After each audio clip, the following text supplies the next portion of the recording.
On nous appelle la Société de minuit.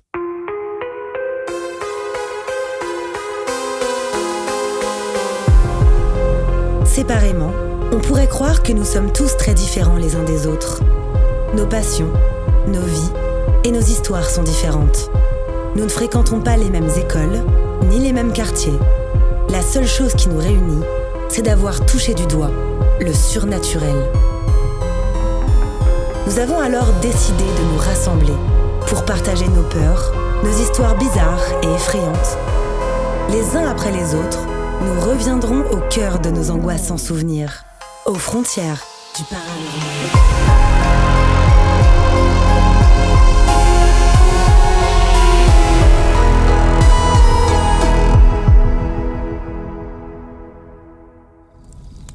Si vous écoutez cet enregistrement, c'est bien parce que, vous aussi, vous partagez cette fascination pour l'étrange. Vous êtes les bienvenus, mais attention, préparez-vous à sortir de votre zone de confort, car les histoires que vous allez entendre se sont bel et bien produites. Elliot a grandi à la campagne. Durant son enfance, il est témoin d'un phénomène mystérieux qu'il ne comprend pas vraiment, mais qui le marque profondément. Plus tard, lorsqu'il déménage dans un petit appartement parisien, les manifestations reprennent, plus troublantes que jamais. Cette fois, Elliot réussit à capturer certaines de ses expériences paranormales en vidéo, apportant une preuve glaçante à son récit. Cette histoire s'intitule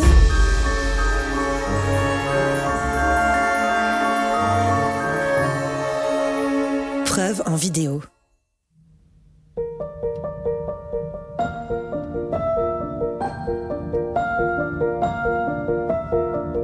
Je m'appelle Elliot, j'ai 38 ans, j'habite à Paris. Je viens d'une famille de 4 enfants. Je suis le petit dernier. J'ai eu la chance de grandir à la campagne, donc au milieu des forêts, dans le Berry. Et j'ai eu la chance d'habiter dans des belles maisons qui étaient un petit peu isolées, où j'ai pu faire plein de balades et découvrir plein de choses de la nature. Dans la campagne berrichonne, il y a quelque chose de très ancré, c'est tout ce qui est superstition, sorcellerie, toutes ces choses-là. J'ai pas grandi avec cette éducation-là. En revanche, je me suis souvenu très tardivement de certaines choses dont j'ai été témoin quand j'étais jeune. Des rituels qui pouvaient être faits à la maison, par une voisine par exemple. Quand ma maman était malade, je me souviens, elle était venue avec une bassine et quelque chose d'assez étrange à l'intérieur qu'elle avait mis sous son lit pour faire partir la maladie ou des choses comme ça. Je me suis souvenu aussi très tardivement que ma maman pouvait accueillir des gens à la maison pour soigner des brûlures, par exemple, ou pour soigner des douleurs au dos, des choses comme ça. Je pense que j'en avais pas du tout conscience quand j'étais petit, mais avec les choses qui me sont arrivées en étant adulte, j'ai compris ce qui pouvait se passer autour de moi étant plus jeune.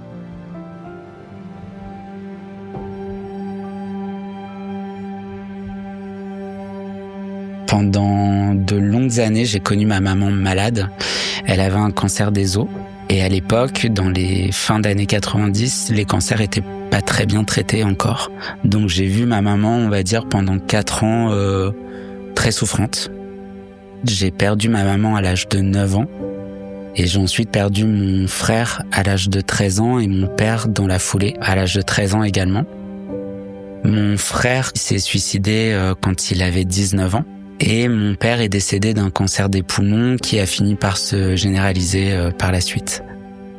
Donc on va dire qu'à partir de 14 ans, j'ai appris à grandir seul et j'ai appris à être un peu adulte avant l'âge. Je me suis amusé que tardivement, je me suis permis de faire des choses que très tardivement, parce que je me suis un petit peu obligé à être adulte avant tout le monde pour réussir correctement dans la vie et pas partir dans des choses trop compliquées où j'ai voulu me faire une situation propre, directe.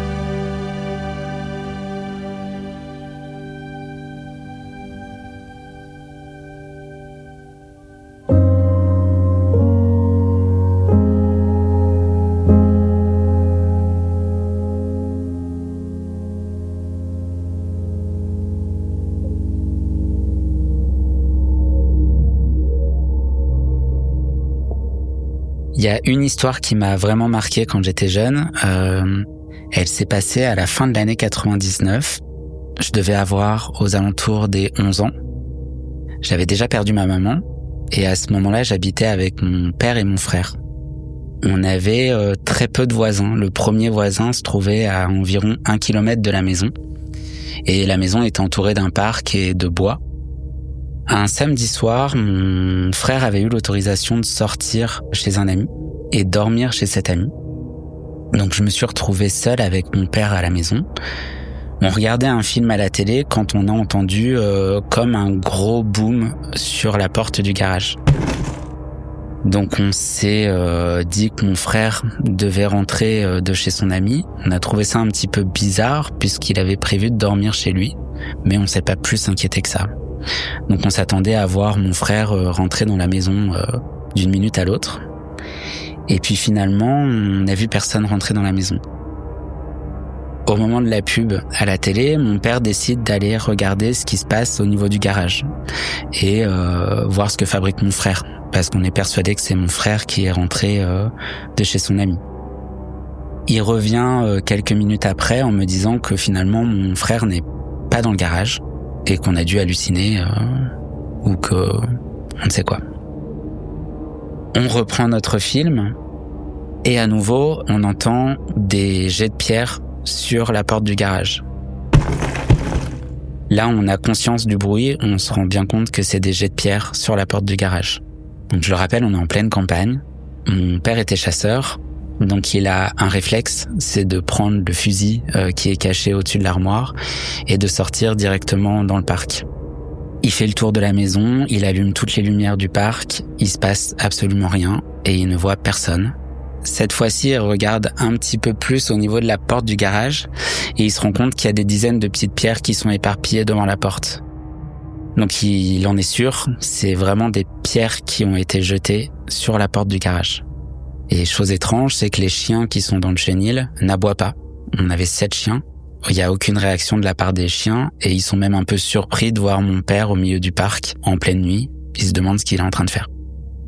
Donc il re-rentre dans la maison et il est persuadé que c'est mon frère qui nous fait une mauvaise blague avec son pote de l'époque. Parce que les chiens justement n'ont aucune réaction. Et que si c'était quelqu'un d'autre, les chiens auraient forcément aboyé parce qu'on avait des chiens qui protégeaient énormément la maison. Donc si un intrus rentre dans le parc, ils aboient forcément. Donc la soirée se termine comme ça. Finalement, on n'a pas la solution de ces jets de pierre. On décide quand même d'aller se coucher. Le lendemain matin, mon frère rentre de chez son copain. Et mon père lui tombe tout de suite dessus. Il est très en colère. Il a pas du tout aimé la mauvaise blague qu'il nous a fait la veille. Mon frère, lui, nie complètement être responsable de cette mauvaise blague. Il insiste pour dire qu'il était bien chez son pote et qu'ils sont pas venus jeter des pierres sur la maison. Mais mon père n'en démord pas, il est sûr que c'est lui qui a fait cette mauvaise blague. Et il insiste en disant les chiens n'ont pas aboyé, donc c'est forcément qu'ils connaissent la personne qui est venue jeter les pierres, donc c'est forcément toi. Donc quelques semaines passent sans qu'il ne se passe rien. Puis arrive le week-end où mon frère repart chez son ami pour tout le week-end pour faire des travaux dans sa maison. Donc il part du vendredi soir et il rentre le dimanche soir. Dès le vendredi soir, mon père rentre en catastrophe dans ma chambre avec son fusil à la main pour me dire « Réveille-toi, il y a à nouveau des jets de pierre ».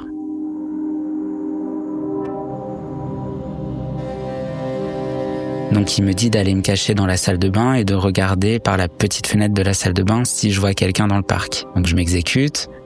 Lui de son côté sort dans le parc, allume toutes les lumières et une nouvelle fois personne. En revanche, il n'a pas halluciné. Il trouve bien des cailloux sur la terrasse en dessous sa fenêtre de chambre. Le lendemain soir, mon père décide de tendre un piège à mon frère et de le prendre en flagrant délit parce qu'il en est persuadé, c'est mon frère qui fait cette mauvaise blague. Donc il demande à notre voisin le plus proche, qui s'appelle Jean-Loup, de se cacher sur la lisière du bois qui était collée à notre parc pour avoir une vue d'ensemble sur toute la maison. Mon père, lui, décide de se cacher dans le garage et moi, j'ai toujours la même mission, rester à la fenêtre de la salle de bain qui donne sur l'arrière du parc. Les minutes passent, les heures passent, il ne se passe absolument rien jusqu'au moment où on entend des cailloux tomber sur la maison. Donc là, mon voisin qui était caché sur le bord de la forêt décide de rentrer dans le parc. Les chiens se mettent à aboyer parce qu'un étranger rentre dans le parc. Mon père décide à ce moment-là d'allumer toutes les lumières qui entourent la maison. Et moi, je me penche un peu plus sur la fenêtre pour vérifier l'arrière, mais encore une fois, il y a absolument personne dans le parc. Mon père est très en colère à ce moment-là parce qu'il se rend compte que c'est pas la maison qui a été touchée, mais sa voiture. Il retrouve des nions sur la carrosserie de sa voiture, donc il est très en colère. Et pour montrer qu'il est en colère, il tire un coup de fusil en l'air en pleine nuit pour faire fuir potentiellement quelqu'un ou voir s'il y a une réaction dans les bois ou s'il entend quelqu'un se mettre à courir, mais rien. Le lendemain soir, mon frère rentre comme prévu. Là, mon père m'avait fait promettre de ne pas parler des événements qui s'étaient passés ce week-end parce qu'il voulait à tout prix le prendre la main dans le sac. Donc j'ai tenu promesse, même si c'était très compliqué pour moi de pas en parler à mon frère. Et puis d'un autre côté, j'étais persuadé que c'était pas mon frère parce que c'est quelque chose d'assez effrayant et j'étais persuadé que si c'était lui qui était responsable de cette blague, il m'en aurait forcément parlé, ne serait-ce que pour me dire c'est moi qui fais cette mauvaise blague, n'aie pas peur. Donc le lendemain matin, tout le monde reprend son chemin. Moi, je pars en internat. Mon père, lui, s'en va pendant toute la semaine sur les routes. Il était conducteur de convoi exceptionnel. Et mon frère, lui, reste à la maison. Donc le week-end suivant, on se retrouve tous les trois à la maison. Donc mon père, mon frère et moi. Rien à filtrer sur ce qui s'est passé le week-end précédent. Le samedi soir, notre voisin nous invite à manger tous les trois chez lui. On se rend donc chez lui pour dîner le soir et à un moment donné, mon père lance le sujet des pierres. À nouveau, mon frère se défend comme il peut, mais malheureusement pour lui, il y a 2 personnes contre lui, mon père et Jean-Loup, mon voisin. Il est acculé de tous les côtés, il essaye de se justifier, mais rien n'y fait. Ils sont persuadés que c'est lui. Quand tout d'un coup, on entend un caillou sur la porte d'entrée de mon voisin. Gros blanc. Mon frère, lui, leur dit « Mais vous voyez, c'est pas moi qui jette les pierres, je suis avec vous, il y a des pierres qui tombent, c'est pas moi. » Donc là, branle-bas de combat chez mon voisin. Mon père prend un fusil. Moi, je prends une grosse lampe de poche avec une énorme batterie qui devait peser 5 kilos, les vieilles batteries des années 90. Et on se retrouve à tous sortir pour essayer de voir qui a jeté la pierre. Donc mon père, lui, part de son côté avec son fusil pour explorer une partie du jardin. Et moi, je reste avec mon voisin et cette énorme lampe de poche à batterie pour aller explorer toute l'autre partie du jardin. Mon frère, lui, reste dans la maison avec la femme de mon voisin. On fait le tour des granges avec mon voisin pour voir s'il y a quelqu'un. On ne trouve absolument personne dans les granges. Il n'y a que les animaux qui sont surpris de nous voir en pleine nuit avec une énorme lampe de poche. Et donc, on décide d'aller derrière les granges, dans le parc où il a son cheval, en se disant peut-être que la personne est allée se cacher derrière. Autour de ce champ, il y a une clôture électrique. Donc on est presque obligé de se mettre à 4 pattes pour passer sous la clôture électrique pour pas se prendre un coup de jus. Donc on se faufile sous la barrière électrique et on commence à avancer dans cette espèce de champ qui est vide. Il y a le cheval de Jean-Loup, mais il n'y a rien d'autre.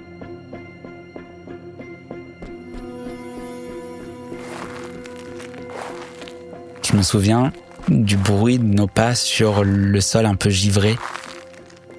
Donc on avance, on balaye le champ avec notre lumière, mais on ne voit absolument personne. Et à un moment donné, il y a une grosse pierre qui vient tomber juste à côté de nos pieds. J'ai ressenti comme un courant électrique, tu vois, genre je me suis dit, qu'est-ce qui vient de se passer ? Enfin, j'ai eu une peur, donc j'ai presque donné la lampe à mon voisin par réflexe et je me suis accroché à son bras J'avais envie de parler, mais il y avait pas de son qui sortait de ma bouche. J'étais choqué, en fait, d'assister à ça. Et surtout, j'étais persuadé que quelqu'un était juste à côté de nous. Et j'étais prêt à voir quelqu'un débouler sur nous. Mon voisin, lui, il a balayé tout le champ avec la lampe, mais il y avait absolument personne. On a réfléchi sur le moment, on s'est dit s'il y a quelqu'un, on va voir des traces de pas dans le givre autour de nous, sauf que à part nos traces de pas à nous, il y avait absolument rien. Et la pierre qui a été jetée était tellement grosse que la personne pouvait pas être éloignée. Sinon, il aurait fallu une force monumentale pour jeter la pierre, donc impossible. Donc la pierre, en gros, a été jetée comme ça, pouf, à côté de nous. Sans réfléchir, on s'est précipité dans la maison. Et en repassant la barrière, on n'a pas fait attention, on s'est pris des coups de jus, tous les deux. Parce qu'en fait, on s'en foutait de se mettre à quatre pattes. On a vraiment chevauché cette barrière électrique en se prenant une décharge.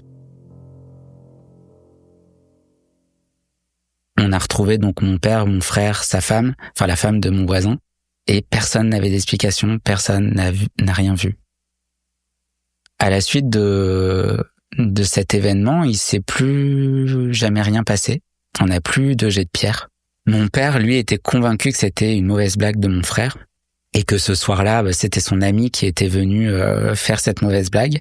Mon frère, lui, s'est toujours défendu.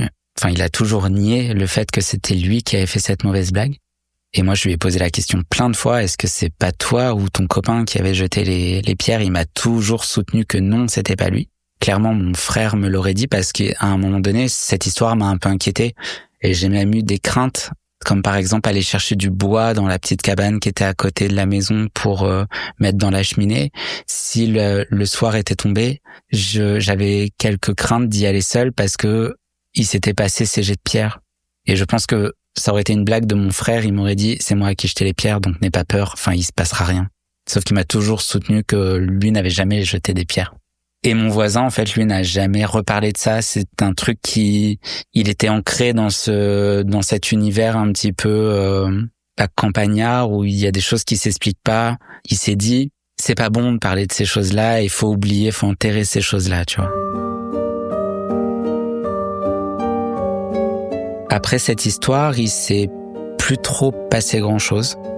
J'ai vécu pendant 2 années avec une connaissance de la famille et très rapidement, à l'âge de 16 ans, j'ai vécu seul. J'ai pris un appartement, j'ai pris des petits boulots et ce qui m'a permis de payer un loyer et mes écoles, mes études jusqu'au moment où je me suis retrouvé à Orléans où j'ai fait mes dernières années d'études et où j'ai commencé à travailler. Donc en 2009, il y a à peu près 16 ans, je suis venu vivre à Paris. J'ai voulu quitter Orléans parce que je voulais vivre dans une ville un peu plus grande où j'avais besoin d'un peu plus d'anonymat. Une ville comme Orléans, c'est une petite ville, tout le monde finalement se connaît. Pour donner un exemple, quand je rentrais dans le train le matin pour aller à l'école, les gens me disaient bonjour parce que je voyais toujours les mêmes têtes. Et j'avais besoin un petit peu d'être un peu plus fondu dans la masse. Avoir cette sécurité de se dire je suis entouré de gens, mais je peux être complètement inconnu. Pour me faire une idée du marché, à l'époque, j'ai pris des annonces sur un journal de particulier à particulier et j'ai booké 3 visites en une journée. Donc je prends un train avec ma meilleure amie et je décide de venir visiter les 3 appartes à Paris. Les 2 premiers appartes, c'est des visites un peu catastrophiques. Les appartes sont mal agencés, petits, voire insalubres pour certains. Et le 3e rendez-vous, il a lieu en fin de journée. Donc on a toute une après-midi à tuer dans Paris. Ce jour-là, malheureusement, il fait un temps de merde. Il y a du vent, il y a de la pluie. Je me souviens que mon pantalon, il est mouillé jusqu'aux genoux. C'est une catastrophe. Donc on décide de se rapprocher du quartier de ma dernière visite et on se cale dans un bar, dans le 18e.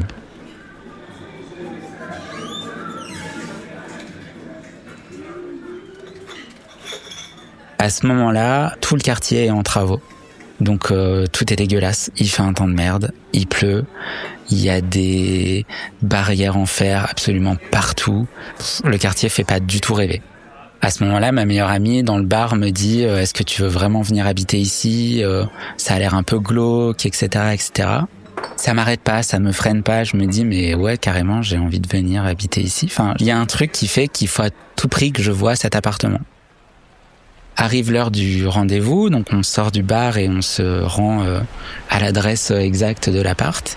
Et à ce moment-là, le locataire actuel qui devait me faire la visite m'appelle pour me dire qu'il va avoir un peu de retard. Donc on commence un peu surtout ma meilleure amie commence à avoir le seum parce qu'elle s'est dit putain, je suis trempée, il y a des travaux partout, j'ai envie de rentrer. Et elle, je pense aussi, elle avait pas envie de me voir partir à Paris. Donc en fait, il y avait tout un combo qui faisait qu'elle était saoulée. Mais moi, je voulais à tout prix voir cet appart. Donc on décide d'attendre le locataire qui devait nous faire la visite. Et finalement, le un peu de retard se transforme en plus d'1 heure de retard. Donc le mec arrive, on rentre dans l'appart et là, l'appart est petit, il est encombré, on ne voit pas 1 cm² au sol, il y a des tapis absolument partout.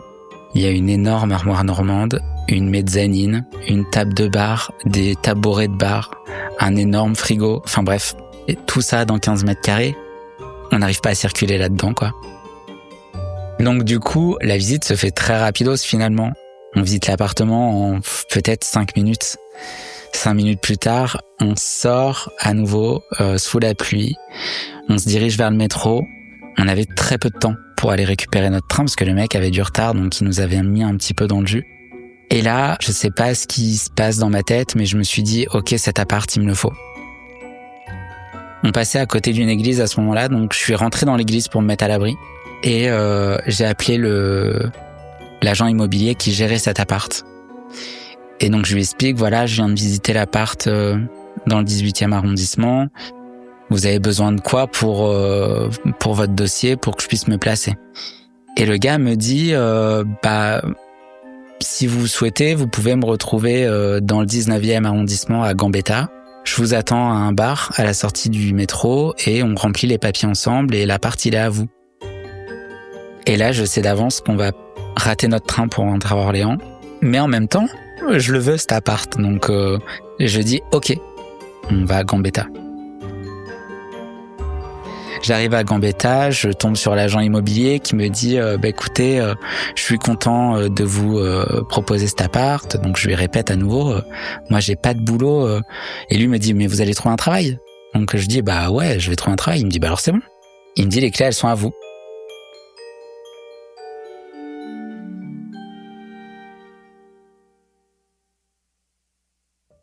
On signe les papiers, on repart à Austerlitz pour prendre notre train.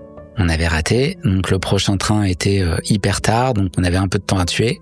On décide d'aller à McDo avec ma meilleure amie. Elle est dégoûtée parce qu'elle s'est dit putain, en fait, en une après-midi, t'as réussi à trouver un appart, donc ça y est, c'est officiel, tu pars, quoi. Et donc on rentre à Orléans avec la clé de mon nouvel appart.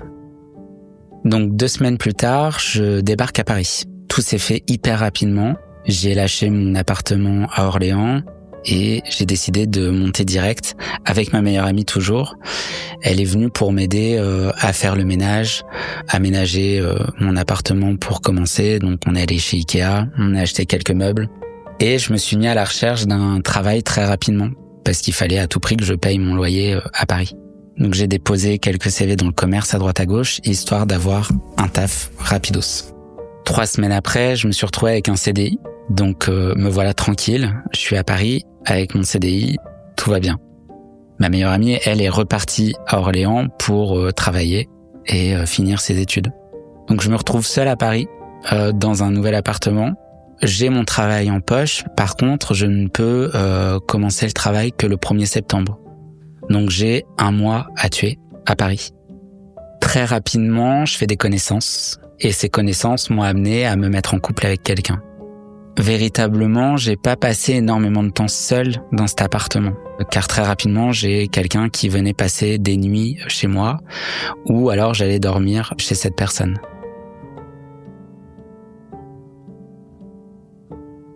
Dans cet appartement, donc qui était énormément encombré, le locataire m'a laissé que sa très grosse mezzanine.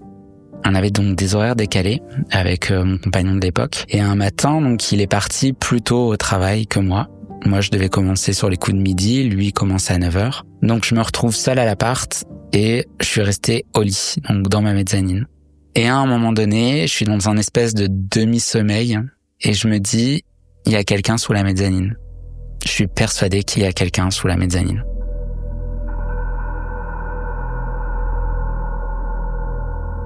Je plane un petit peu au début et puis à un moment donné, j'appelle mon compagnon de l'époque et j'ai pas de réponse. Et là, je me dis, c'est quand même un peu bizarre qu'il me réponde pas parce que je suis dans un petit appart. Si j'appelle, on peut pas on peut pas rater, quoi. On m'entend. Je rappelle à nouveau et là, en fait, je sors complètement de mon demi-sommeil et je réalise qu'il y a un truc qui va pas. Et je suis persuadé vraiment qu'il y a quelqu'un sous la mezzanine qui est assis sur une chaise et qui attend que je descende. Donc je prends mon portable et j'envoie un message à mon compagnon pour lui dire « Est-ce que t'es encore à l'appart ?»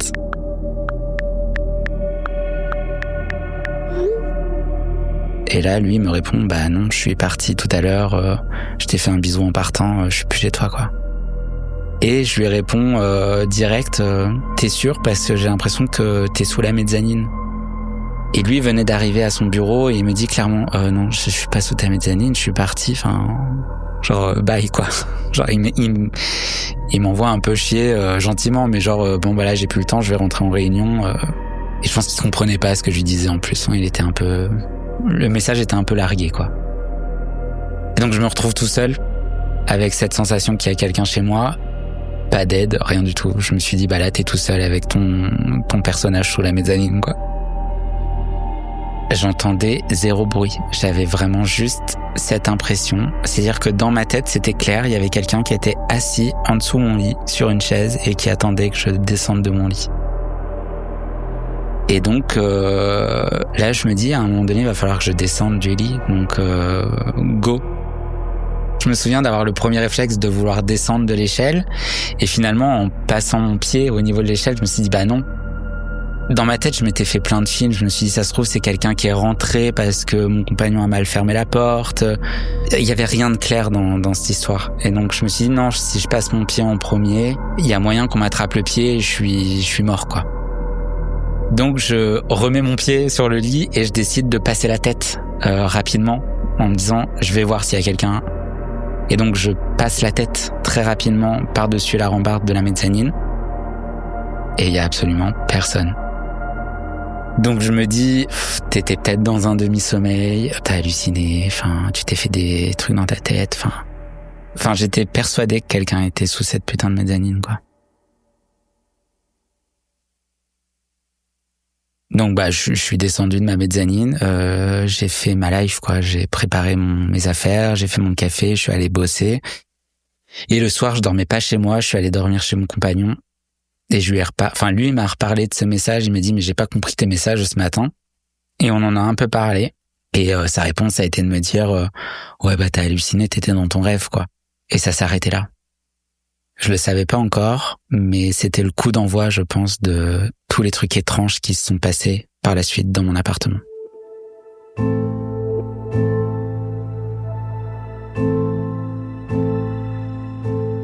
Donc un soir, je suis tout seul chez moi, je traîne sur internet en regardant du coin de l'œil un reportage à la télé. Je me souviens que c'était un reportage sur Lady Di, sur la mort de Lady Di à Paris. Au départ, je pensais que le reportage allait pas m'intéresser et finalement, ça m'intéressait plus que ce que je pensais parce que je suis resté un petit peu captivé par l'écran. La naissance de leur enfant n'avait nullement rapproché, se mirent en scène quelques minutes à chaque fois pour immortaliser des scènes idylliques devant les caméras. Et 2 ans plus tard, rebelote. William accompagne... Je regardais tellement la télé que mon écran d'ordinateur se mettait très régulièrement en veille. À un moment donné, quand j'ai tourné la tête pour retourner sur mon écran d'ordinateur, j'ai remarqué un reflet un peu étrange dans l'écran de mon ordi. Je pense que comme tout le monde, quand on habite dans sa maison, on a tous connaissance un petit peu des reflets qu'il y a dans nos miroirs, dans nos vitres, on a nos repères. Et là, il y a quelque chose dans le reflet qui était pas normal. C'est quelque chose que je voyais pas en temps normal dans mon ordinateur. Donc au début, je me suis un peu lancé un défi à moi-même de me dire essaye de deviner ce que c'est ce reflet. J'étais pas du tout dans l'idée que c'était quelque chose d'étrange ou quoi. C'était vraiment, qu'est-ce que c'est que ce reflet que tu vois ? Quel est l'objet que tu vois dans ton écran de veille que tu vois pas d'habitude ? Donc je regarde un petit peu sur mon écran, etc., et j'arrive pas à déceler l'objet, quoi. Je repars sur mon documentaire, etc., je regarde. Et à nouveau, je reviens sur l'écran de mon ordi, à nouveau en veille, et je revois à nouveau ce reflet qui est pas habituel.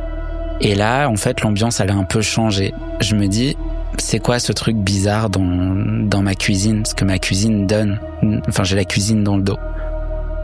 Et du jeu, c'est devenu un peu un truc intriguant, en réalité. Je voulais savoir ce que c'était ce truc. Donc là, je sais pas pourquoi j'ai fait ça, mais je décide de prendre mon téléphone et de filmer par-dessus mon épaule en me disant je verrai mieux à la vidéo que sur mon écran de veille d'ordinateur, quoi. Enfin, sur le reflet de mon écran d'ordinateur. Alors que j'aurais tout simplement pu me retourner. Mais j'ai pas eu ce réflexe de me retourner. J'ai voulu filmer. Donc je prends mon téléphone et je décide de filmer en mode selfie. Et je filme par-dessus mon épaule. Et là, je vois sur l'écran de mon téléphone un bol en inox qui est en suspension en plein milieu de ma cuisine, qui tourne sur lui-même.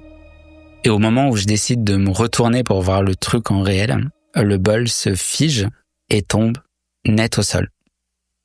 Étoile Limousine nous raconte ce qu'il s'est passé quelques minutes avant que Diana ne s'engouffre dans la voiture. Mon chauffeur amène la... J'hallucine un petit peu de ce que je viens de voir. Je regarde la vidéo plein de fois, en boucle. J'arrive pas à comprendre. Le bol est toujours par terre. J'ai toujours pas ramassé ce bol. Et à ce moment-là, j'ai un de mes amis qui m'appelle pour un truc qui a rien à voir. Et il voit que je suis pas concentré sur notre discussion et il me fait la remarque, il me dit mais j'ai l'impression que tu m'écoutes pas et je lui dis mais ouais, je suis désolé, en fait il vient de se passer un truc fou chez moi. Et je lui explique, je lui dis là je viens de filmer un bol qui volait en plein milieu de ma cuisine tout seul. Donc lui il hallucine, il croit un peu en ce genre de truc et il me dit mais c'est fou, mais t'as pas peur, mais tu veux venir à la maison, etc. Donc moi je lui dis mais j'ai pas envie de venir chez toi, en vrai j'ai pas peur, c'est juste que j'arrive pas à comprendre le truc. Pour moi c'est incompréhensible qu'un bol vole tout seul au milieu de ma cuisine. Et là il me dit mais envoie-moi la vidéo. D'office je lui dis non, j'ai pas envie de partager ça, j'avais pas envie que ma vidéo se retrouve partout. Je sais pas, je trouve ça vulgaire de partager ce genre de choses. Et puis c'était la première fois que je filmais un truc comme ça. J'avais pas envie que ça parte n'importe où et que ça soit entre n'importe quelle main. Et surtout, j'avais peut-être pas envie d'en parler à tout le monde non plus. Ça me fait chier que mon appart soit en vidéo sur YouTube, Facebook, Twitter, TikTok. Donc je lui ai dit, je t'enverrai pas la vidéo, mais par contre, on se voit demain et je te montrerai demain la vidéo sans problème. Donc le lendemain, on se retrouve comme prévu et premier truc qu'il a envie de voir, c'est la vidéo. Donc je lui montre la vidéo. Il la regarde dans tous les sens, il fait des zooms sur le bol.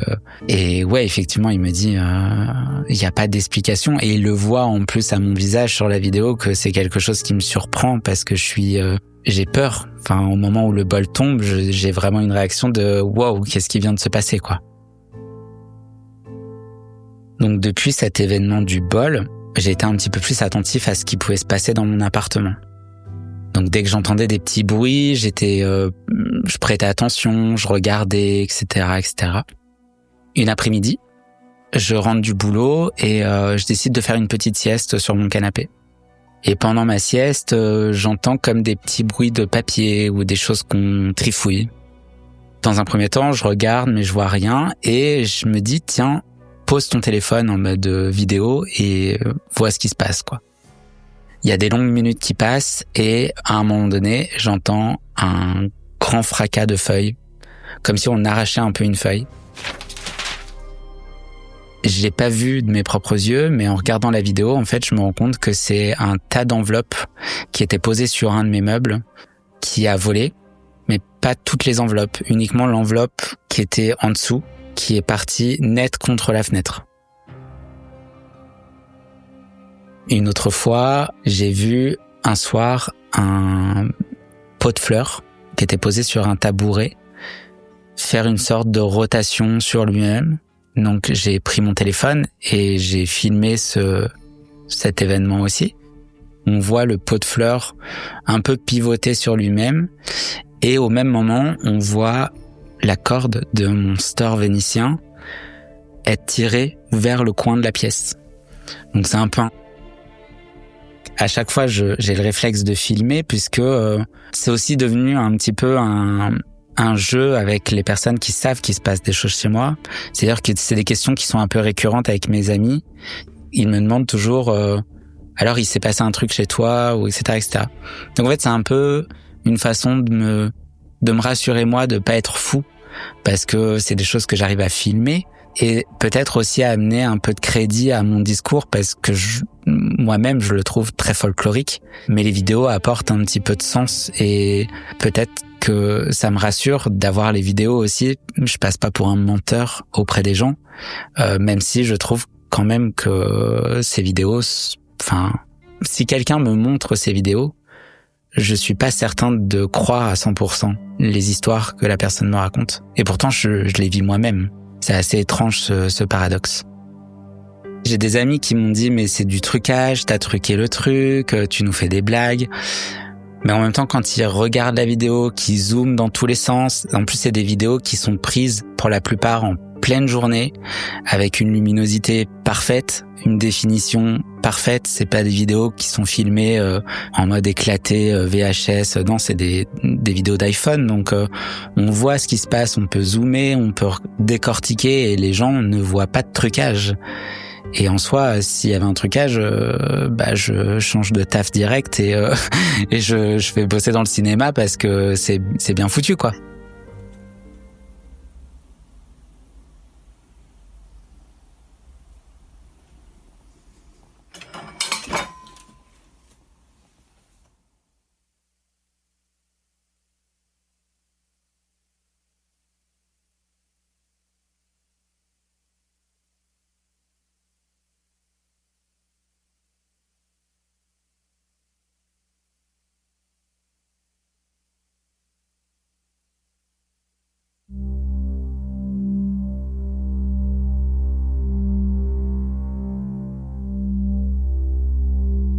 Il y a quelques années, j'ai un ami qui habitait à l'étranger, qui est venu passer 4-5 jours à Paris, donc chez moi. À ce moment-là, j'avais réussi à me dégager du temps au travail pour passer un maximum de temps avec lui. Mais malheureusement, il y a une journée où je devais me rendre au travail parce que j'avais pas la possibilité de faire autrement. Mais j'avais réussi à adapter des horaires assez tranquilles. Donc l'idée, c'était que j'aille bosser de 7h à 14h. Lui restait chez moi la matinée et ça nous permettait d'avoir l'après-midi quand même tranquille pour profiter de son séjour. Donc ce matin-là, je me lève discrètement, je prends ma douche dans ma toute petite salle de bain. Je bois mon café dans la salle de bain un peu en cachette, histoire de pas déranger mon pote qui continuait à dormir dans mon appart. Au moment de partir, il se réveille un petit peu, donc je lui fais un bisou et je lui dis on se retrouve, comme on a dit, à 14h, tu viens me chercher à la sortie de mon taf. À cette époque-là, je travaillais dans le commerce, dans le 9e, à Saint-Lazare. Je m'en vais de l'appart, je lui laisse les clés. Je prends le métro et j'étais un peu dégoûté parce que je passais du bon temps avec mon pote et j'étais obligé d'aller bosser, donc ça me faisait un peu chier. En plus, ce jour-là, il faisait pas beau, il faisait froid, aucune envie d'aller bosser. J'arrive sur mon lieu de travail, j'ouvre la boutique et 5 minutes après l'ouverture, je vois débarquer mon pote au magasin. Donc mon premier réflexe, c'était de lui dire putain, tu fais chier, je me suis emmerdé à me préparer en loose day dans mon appart, à boire mon café sur mes chiottes pour pas te réveiller et tout.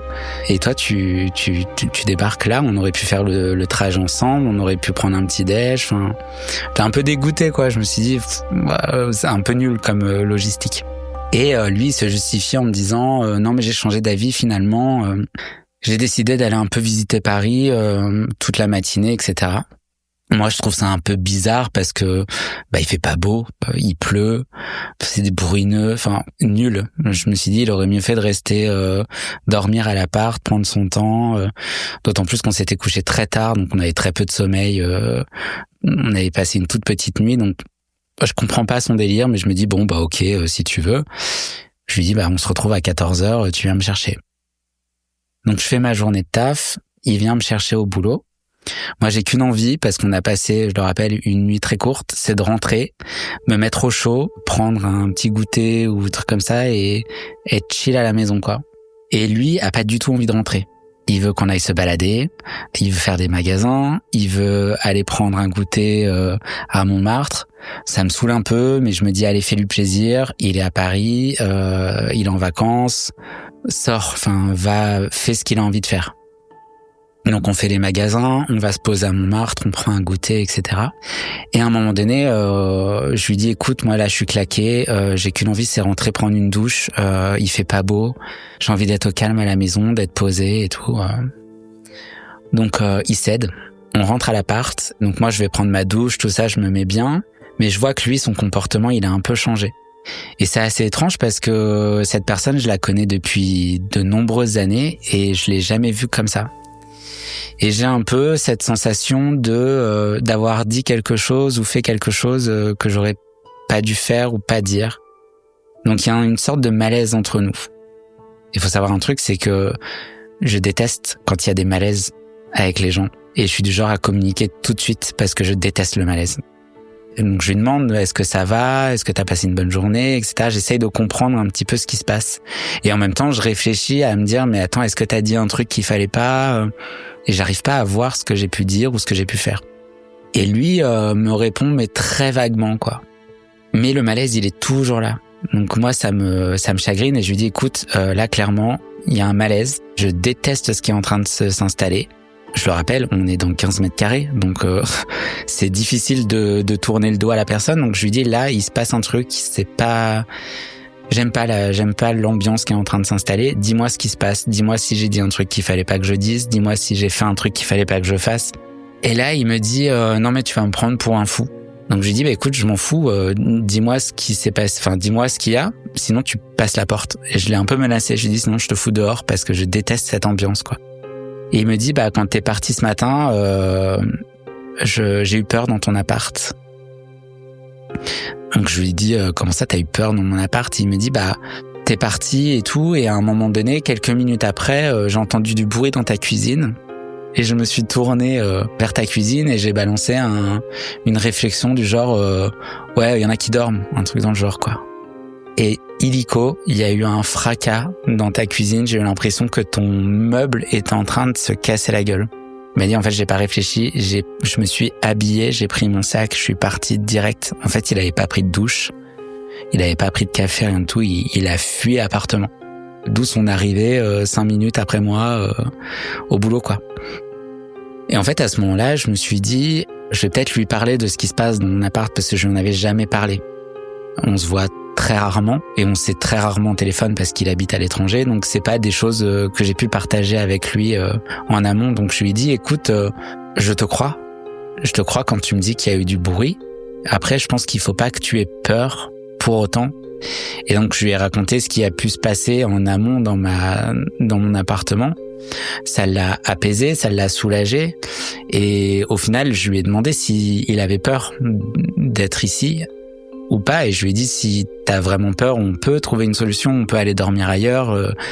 J'ai des amis qui ont des grands apparts, donc vraiment si tu veux finir ton séjour dans un autre appart, il y a pas de problème. Il m'a dit que non, il était ok, qu'il se sentait rassuré de voir que moi j'avais pas peur dans mon appartement. Ça l'a apaisé aussi un petit peu. Je lui ai montré les vidéos de ce que j'ai pu filmer auparavant. Il a halluciné, bien évidemment. Mais je pense qu'il a vu aussi le calme que j'avais face à tout ça, et je pense qu'il s'est senti rassuré. Il n'avait pas une explication, mais il s'est senti rassuré. Après, à savoir qu'est-ce qui s'est passé ce matin-là et pourquoi ça s'est passé, c'est assez étrange. Je pense que ce qu'il y a dans mon appartement n'a pas apprécié la remarque qu'il a pu faire et lui a fait comprendre que il n'était pas chez lui.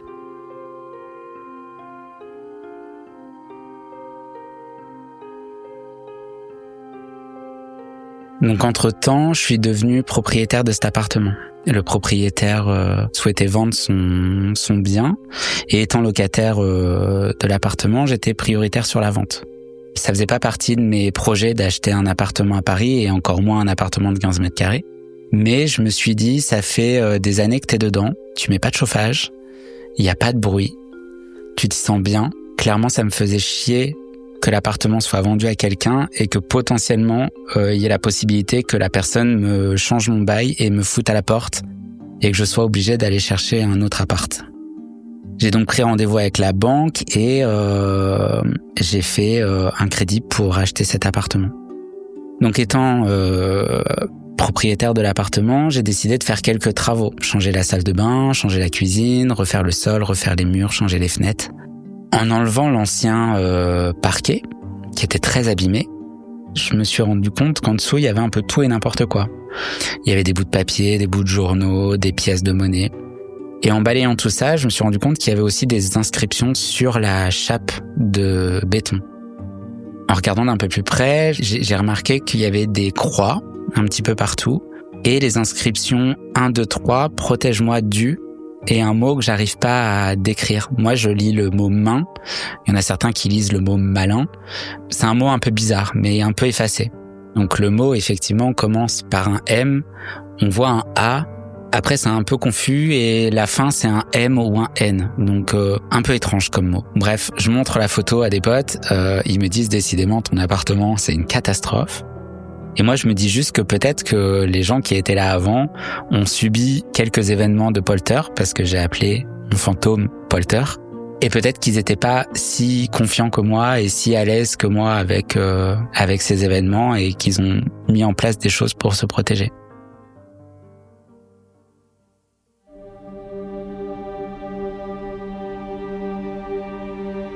Pendant le Covid, certains soirs avec des amis, on se faisait des petits apéros visio.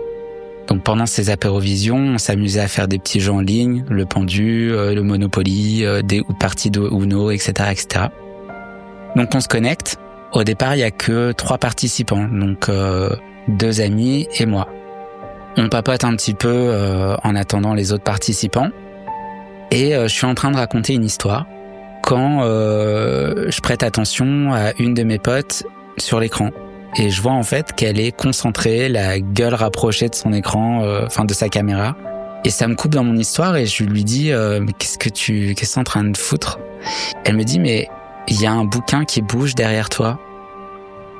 Du coin de l'œil, je me décale un petit peu et je regarde à la caméra et je vois effectivement qu'il y a un bouquin dans ma bibliothèque qui monte et qui descend.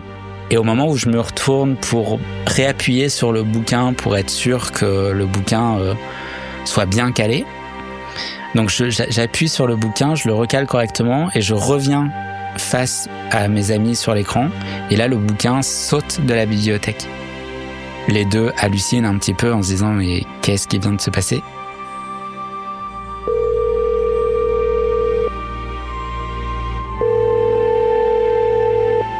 Je regarde la caméra et je regarde Elliot, donc qui était face à son écran, et derrière il y avait sa bibliothèque. Et je vois un livre bouger de sa bibliothèque, mais de quelques centimètres. Le livre se déloge de sa place et il bouge. Et je lui fais Elliot, juste t'as ton livre qui est en train de sortir de ta bibliothèque. Du coup il se retourne et il range le livre. Et le livre se remet à bouger. Sauf que là, ma meilleure amie le voit. Elle me dit mais le livre est en train de bouger encore. Et du coup on voit vraiment ce livre sortir nettement de sa place.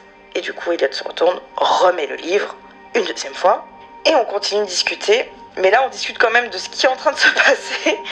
Et en fait le livre finit par bouger, mais de manière plus violente.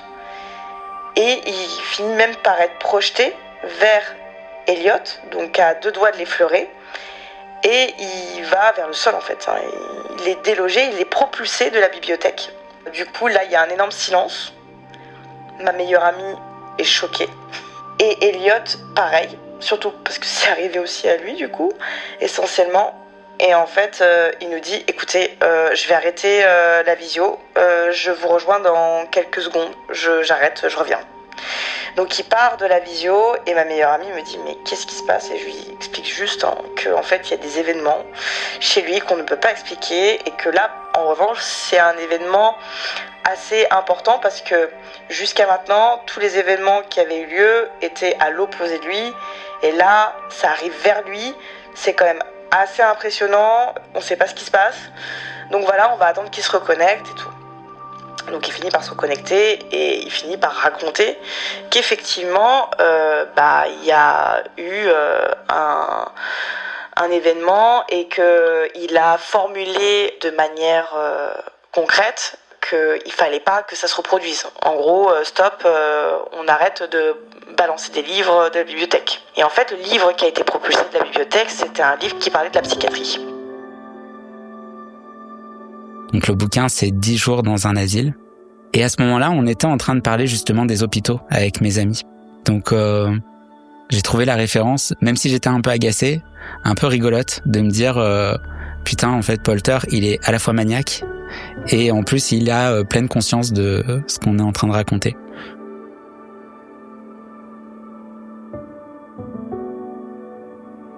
Ces derniers temps, je fais un petit peu plus confiance à mes intuitions et je me laisse un petit peu plus porter par des choses que je peux ressentir et que je n'arrive pas forcément à expliquer. Si je peux donner un exemple, il m'est arrivé à plusieurs reprises d'aller chez une amie qui a une maison à la campagne en banlieue parisienne. Et en rentrant dans la chambre où je dors, j'ai eu l'image d'un parasol avec des dessins de feuilles dessus et des franges orange. Donc le truc un petit peu niche, quoi. Il faut produire ce parasol. Qui a validé ce parasol? Et donc, comme un jeu, je descends et je lui dis, écoute, c'est fou, je viens d'avoir l'image d'un parasol avec des feuilles de vigne dessus et tout autour des franges orange. Parasol horrible au passage. Donc elle me dit, écoute, ça me dit absolument rien. Et quelques jours passent et faut savoir que cette maison, c'est la maison dans laquelle elle a grandi et qu'elle a récupérée à la suite du décès de son papa. Donc elle vide beaucoup d'affaires de son papa dans la maison, donc elle fait beaucoup de tri dans les papiers, etc. Et elle est retombée sur des albums photos et des photos qui étaient dans des pochettes à l'ancienne, les photos argentiques. Et je reçois un message sur WhatsApp d'une photo d'un parasol orange avec des feuilles dessus. Et elle me dit, putain, c'est fou, je viens de tomber sur plein de photos avec ce fichu parasol, alors que moi-même, je savais même pas qu'il existait ce parasol. Et donc les photos, c'est sur sa terrasse de maison, etc., etc. Je sais pas si tout ce que je vois, tout ce dont je suis témoin et tout ce dont je peux ressentir, c'est un don ou quoi, ou si moi-même je suis responsable des choses qui bougent chez moi, ça c'est possible aussi. Mais ces derniers temps, j'avoue que je m'ouvre un petit peu plus à ça, même si certaines fois je suis à des années-lumière de cet univers et que je peux être à la fois très passionné et à la fois très détaché. Ça fait clairement pas partie de mon quotidien. Et il y a même parfois des moments où j'oublie qu'il m'est arrivé ce genre de choses. Et d'ailleurs, en replongeant dans le récit pour le podcast et dans la recherche de vidéos, je me suis rappelé en retombant sur des vidéos, parce que je suis allé les chercher pour pouvoir te les montrer. Il y a certains événements que j'avais oubliés. Certaines choses que j'avais filmées dont je me souvenais plus. Donc c'est pas quelque chose qui est ancré et j'en fais pas une priorité sur ma vie. J'ai eu envie de partager cette histoire parce que ces derniers temps, je me suis libéré de plein de choses. Je me suis libéré de choses un peu toxiques, de gens qui pouvaient m'entourer et qui me tiraient plus vers le bas que vers le haut. Donc ces derniers temps, j'ai pris des très grosses décisions qui ont changé un petit peu mon quotidien et ma vie de tous les jours. Ça m'a permis aussi, je crois et je pense, de me débloquer plein de choses. Je me suis mis à écrire alors que ça fait des années et des années que j'essaye d'écrire mais que je n'y arrive pas. Là, en ce moment, j'écris beaucoup et ça marche et c'est cool. Je suis satisfait de ce que j'écris, chose qui n'arrivait pas avant. J'ai lancé un podcast, chose que j'aurais pas fait avant aussi. Mes ressentis, je les vois autrement aussi aujourd'hui, c'est-à-dire que avant, c'est des choses que je disais peu, que je cachais presque, et en fait, il y a une sorte de lâcher prise, de me dire, mais en fait, tu peux témoigner, tu peux parler de ça. Pour autant, je partage toujours pas les vidéos, je garde les vidéos, mais j'ai moins de pudeur à en parler Et à montrer les vidéos aux gens, j'ai plus peur d'être jugé comme je pouvais l'être avant. Et peut-être que ça fera écho à d'autres personnes et j'ai hâte d'avoir les retours des gens et peut-être que des gens ont vécu la même chose ou vivent la même chose et pourront m'apporter aussi peut-être une explication ou un point de vue qui soit terre à terre ou plus spirituel aussi. Je suis fermé à aucune explication.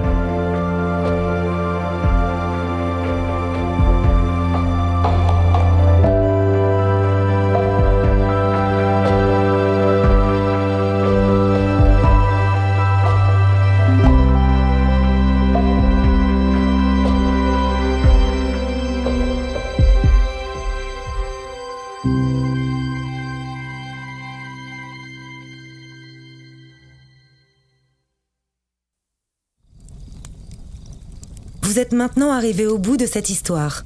Avant de partir, venez me dire ce que vous en avez pensé en laissant un commentaire sur votre plateforme d'écoute préférée ou sur Instagram.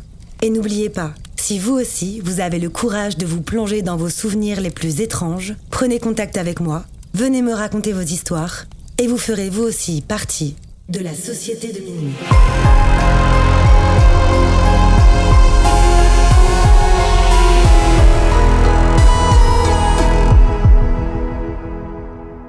Ce podcast a été imaginé, réalisé et monté par votre hôte, Tatiana Benamou. Il est mixé par Dimitri Benamou et la musique du générique a été composée par Jérémy Marlon.